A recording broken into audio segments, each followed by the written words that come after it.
In the bowl of our stand mixer, we're gonna add our creaming ingredients. We're gonna do 3/4 a cup of some softened butter. Clearly, the bottom of it was melted. I just popped mine in the microwave. You guys know I am not the type of person to have softened butter out, like ready for baking. I'm definitely not one of the people who plans baking. 3/4 a cup is 1.5 sticks of butter. Now, when you hear the sugar amounts, it is gonna sound like a lot, but this does make a good amount of cupcakes. We're gonna do 1.5 cups of white sugar and 1 cup of brown sugar. Then I'm gonna add the whisk attachment. If you don't have the whisk attachment and you have the paddle one, that works fine too. Then we're just gonna close this. And for the butter, some people ask me, should they use salted or unsalted butter? Personally, for dessert wise, I don't notice any difference, to be completely honest. I've never felt like, oh, this is too salty or could use some salt. To me, it just tastes better with salted butter because that's what I use all the time. So we're gonna cream this until it resembles like a wet sand consistency. Okay, that looks great. Now you just wanna scrape down the sides of the bowl. And I know this is not a summer recipe, but I just really love pumpkin. And like I said before, I do not like the artificial taste of pumpkin. I'm not like I would be lying if I said I'm not a pumpkin spice girl, but I like a real taste of pumpkin, and that's what this is. So the reason there's a lot of sugar in here, I'm not even gonna lie, it definitely is. But pumpkin is very, very bland and almost even bitter in a sense. It's not very sweet at all. I've never personally gotten a can that I'm like, ooh, I could eat this with a spoon. It needs some type of sweetness. This looks pretty good. Now we're gonna add our eggs. So we're gonna add 3 whole, okay. Oh my goodness. Okay, there we go. Now we're gonna add 3 whole eggs. And for anybody who will ask, I use large eggs, but one thing I will say is that I got some from Walmart and they are ridiculous. What is with these eggs? They're ridiculously big considering the fact that I just bought some at the commissary and they were small, large eggs. Does that make sense? Like a medium? That's what they were. Then once I have the eggs, obviously I have the whisk attachment, but I like to break up the yolks and just kind of slightly incorporate it, scrape up from the bottom just so that then everything can mix well. Because whenever you start to add eggs into anything, that's when unless it's your intention to have it be super like whipped, you do not want to incorporate too much air into it because it doesn't work for the recipe if there's way too much air. Fluffy, but not in a good way. So we're just gonna bring it together until it just kind of looks like a creamier consistency of what it already is. Probably about like 5 more seconds. That looks good because we have a couple other ingredients to add. Okay, now it's time to add our pumpkin. This is a 15-ounce can of pure pumpkin. You do not want to use pumpkin pie filling. You want pure pumpkin here. Now, Libby's or really any brand that I've bought seem to be pretty like stiff pumpkin. I know it sounds kind of weird to explain it that way, but there are some in the can that are very, very runny. If you want to cook it on the stove, I know it sounds weird, but I'm gonna explain it. If you wanna take all of what's in this can, as Baby Roman is trying to tell you guys, put it in a nonstick pan and kind of cook out some of the water, and you'll notice it'll start to like just drip out the water. Drip, does that make sense? Anyway, the water will cook out of it and then it'll start to thicken up. And obviously you don't want to add that into this warm batter because you'll start to melt everything. So let it cool, or just buy a can of pumpkin that is nice and dry. Then we can just give this a mix together. It's a lot of mixing here. And as always, you guys can do this by hand. Do not feel that you have to use the mixer just because I am. It's just a lot easier. I'm already doing all this work here of making it, especially on camera, where whenever I bake something, I can't really go back and try to fix it. Whenever I'm saying something and I mess up, I just have to try to edit it in. And that's if I remember, because I edit at like 2 o'clock in the morning. Okay, this looks pretty good. I just, once again, don't want to incorporate too much air. So I'm just going in with a little silicone scraper. Now we can work on our dry mix and then our wet mix, and we'll talk about that.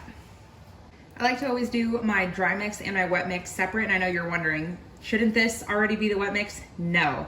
So I'm gonna add in our dry bowl 2 1/3 cups of all-purpose flour and 1 tablespoon, yes, a tablespoon of pumpkin pie spice. Hello, come out. Remember, these are very much pumpkin spice flavored. If you want to add a teaspoon, go for it. Then we're gonna do a teaspoon of some cinnamon. Yes, pumpkin pie spice does have cinnamon in it, but you get a very different flavor. Pumpkin pie spice is more, I don't wanna say sharp, but it's more in your face, where cinnamon is kind of more of a back note, and it almost gives you sweetness. I don't know if you guys have ever had like regular applesauce, unsweetened versus unsweetened applesauce with a little bit of cinnamon, automatically tastes sweeter without the sugar. And if you did not have the pumpkin pie spice, oh my goodness, some stuff just fell and that scared the out of me. So if you do not have pumpkin pie spice and you just wanted to do the cinnamon, feel free to add about a half a teaspoon of some ginger, powdered ginger, not fresh. 2 different flavors, even though they're the same, 2 different flavors, especially when it comes down to baking. Can anybody else relate to like kids being a trip and fall hazard? I just almost broke my neck on a T-Rex on the floor and I survived. Then we're gonna do a teaspoon of baking powder.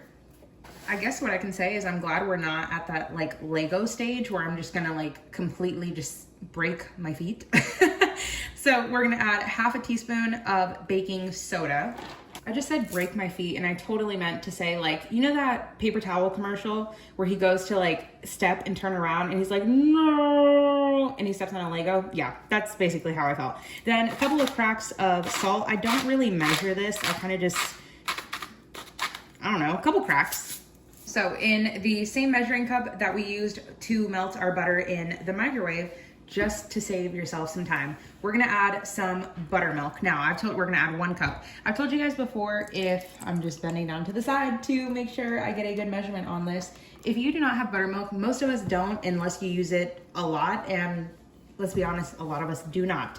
So you can add 1 cup of regular whole milk. Do not try almond milk or any of those other fancy milks, just regular cow's milk.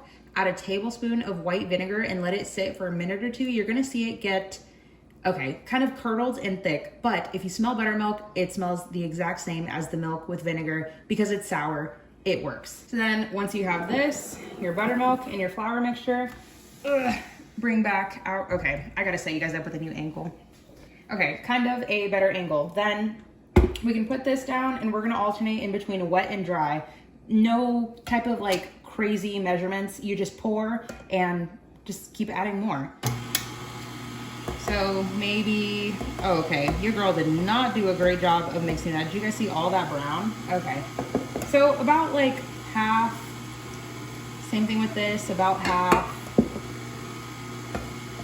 Ooh, it smells so good. Oh my goodness. And like I said, you just want to go until everything is brought together. It's pretty good. Obviously, we're gonna have to scrape down the sides and, oh my goodness. If you guys could smell this, it smells exactly like fall pumpkin bread or just like a Bath & Body Works candle. Yum. Okay, I just tasted some of that batter. Yes, it has raw eggs in it, but oh, it's so good. Okay, so just like I always say, give it a mix because you wanna make sure, how many times am I gonna say, it's well incorporated? But just mixy until you don't see like that, a big discoloration in the colors. Okay, very quickly before Roman comes in here with his motorcycle that has a radio, hopefully is not copyrighted music. So I have 12 cupcake liners in here. You can use any kind. There are some that are paper, some that are like aluminum metal tinfoil looking. Do you say tinfoil or aluminum foil? Anyway, I have a 1/4 cup measuring cup. It really doesn't matter. I just wouldn't use a 1 cup measure just because it's too big. Make sure you rinse it out because of course the batter is going to attract everything. Now you guys know I measure my cookies basically to a science, always using a tiny cookie scoop. That is a tablespoon, almost at a 1/4 cup. But my cupcakes, I don't measure that much. Now this is a thicker batter. So I'm just gonna plop it in. Is that even in frame? Yes, it is. Okay, we're just gonna plop it in and hope for the best, as always. Now that we have these filled, they look super pretty from this angle. And just like the coloring, they look like this in real life, just less yellow-y. Kind of looks, Anyway, we're gonna put them at 350 degrees for anywhere from 20 to 25 minutes. Sometimes depending on how filled they are, you might need more or less time.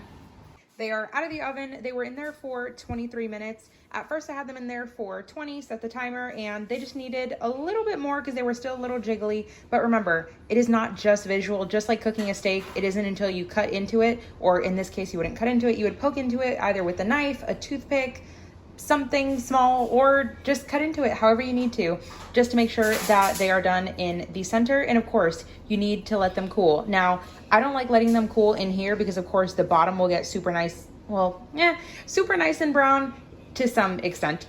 So we're just gonna pop these out and then we'll let them cool. Okay, you guys know me and I cannot lie to you. It is the following morning, now at the same time, but just in the morning because I was so exhausted. So in the bowl of our stand mixer, obviously cleaned, our cupcakes are completely cooled. They've been in a container. They can stay on your countertop unfrosted for up to 3 days. With frosting, I don't really know. I would say 3 days too, but just not in this Texas heat. So we're gonna make our buttercream. I have 1 stick of softened butter. I put it in the microwave, but not melted, just softened. And if it ends up a little bit melted, it's okay. Same thing for our cream cheese. I have 1 block of cream cheese, which is 8 ounces. And I've said it before, if you guys have seen my banana cupcakes with cream cheese frosting, this is the same frosting essentially, except for like 1 ingredient. Oh, those are so good, and they've been like one of my biggest sellers. I'm obsessed. But do not use the whipped cream cheese because that one just doesn't work. Like I said, you don't want to incorporate too much air into it because then it gets like a very weird consistency. So we're gonna add our whisk attachment. As always, if you guys don't have the whisk, you have the paddle attachment. This right here is cream cheese frosting without obviously the powdered sugar that we're gonna add to this. But this is it right here, a package of cream cheese and a stick of butter. You're gonna go until they're just combined, as always. Okay, that already smells so good by itself, but now we need to add the powdered sugar.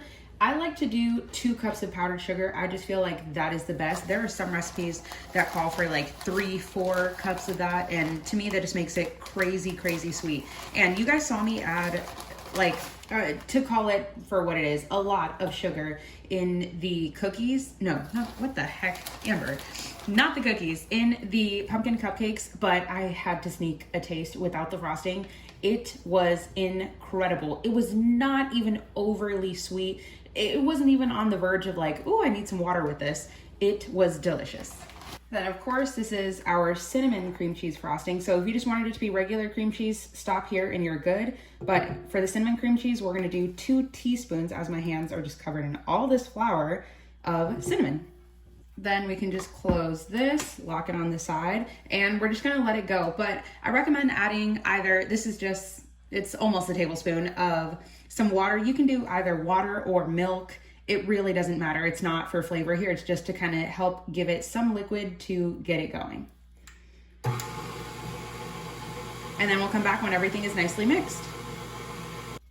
This is exactly, okay, we're doing it one-handed. This is exactly what you're looking for. Something very icing-like and nice and thin. Now, if you do want it to be a little bit thicker, if you want to pipe cool designs, your girl does not know how to do that, but I'm very basic with it. But if you wanted to pipe designs and have it be a little bit more stable, throw it in the refrigerator in a piping bag. Have it already chilling in the piping bag. You do not want to fill it while the frosting is cold. It just works better that way. And then we can ice. Okay, this is like the best angle I can give you guys to try to show you. I put a little, it's like a flower tip. We're gonna squeeze from the middle. Your girl is not the best piper, as Roman is just a banging in the background. Little swirl. There we go. Ah! Okay. Do these look incredible or do these look incredible? Just wait for that close up.